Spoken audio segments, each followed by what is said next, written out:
Income tax act में specifically mentioned है that any amount you win from horse racing or betting on it or winning a lottery ticket, then उस amount पे you will have to pay tax at 30%. And ये tax आपको पे करना पड़ेगा irrespective of whether you have any other income or not. Quite strangely, अगर हम Public Gambling Act को देखें, then gambling is illegal and punishable, but betting on horse racing and lotteries are not illegal. But I wonder that out of all other activities, only these two have been excluded. So is it a coincidence or was it a well thought out strategy?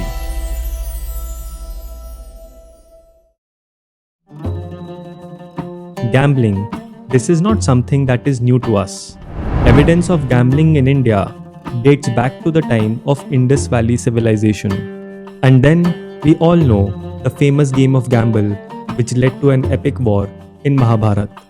Over the period of time, gambling became one of the favorite pastimes of Indians, जैसे तीन पत्ती, पासे खेलना, etc. When Britishers came to India, they brought with them the game of cricket. And वहीं से gambling took a form of betting on cricket matches.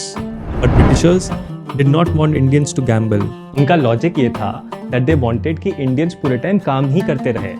And ultimately it would benefit Britishers only. And उनके पास time ही ना बचे other activities का. और अगर United kingdom की बात करी जाए उस टाइम पे, then betting shops and casinos were never banned. To bring an abrupt end to gambling in India in 1867, britishers introduced the public gambling act. इस एक्ट ने जितनी भी अलग अलग टाइप की गैम्बलिंग एक्टिविटीज़ थी सबको इलीगल कर दिया था.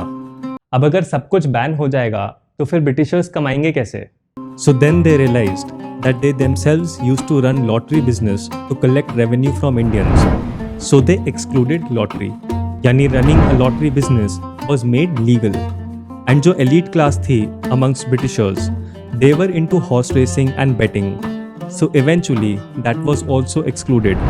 यानी horse racing and lottery were made legal.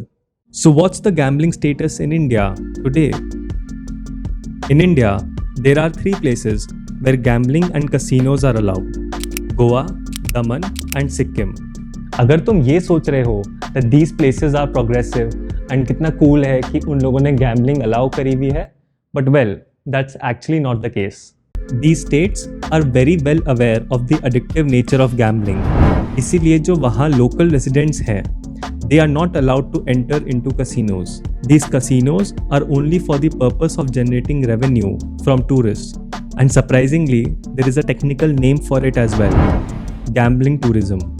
I'm sure आपने खुद भी ये एक्सपीरियंस किया होगा या सुना होगा कि दिवाली पे तीन पत्ती खेलना बहुत ही कॉमन एंड ऑस्पिशियस माना जाता है. तो क्या ये इलीगल नहीं है?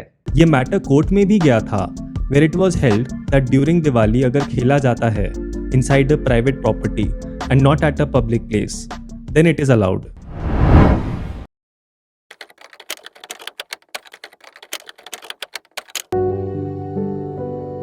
मैं इतना ज़्यादा बुरी तरीके से फंस चुका हूँ. मैंने कुछ दिन पहले अपने कज़न से 2,60,000 रुपये लिए थे और मैंने उससे बोला था कि मैं अपने बिज़नेस के लिए पैसे ले रहा हूँ और कुछ टाइम में लौटा दूँगा. बट मैंने उससे झूठ बोला था. मैंने वो पैसे इसलिए लिए थे सो दैट मैं ड्रीम 11 में लगा सकूँ. एंड वो सारे पैसे मैं हार गया, सारे ज़ीरो हो गए और अब मेरे कज़न में घर वाले पैसे मांग रहे हैं वापस और मेरे पास कुछ नहीं है. And I need help. और मतलब मैं क्या बताऊँ, मैं इतना बुरी तरह से मुसीबत में फंस गया हूँ.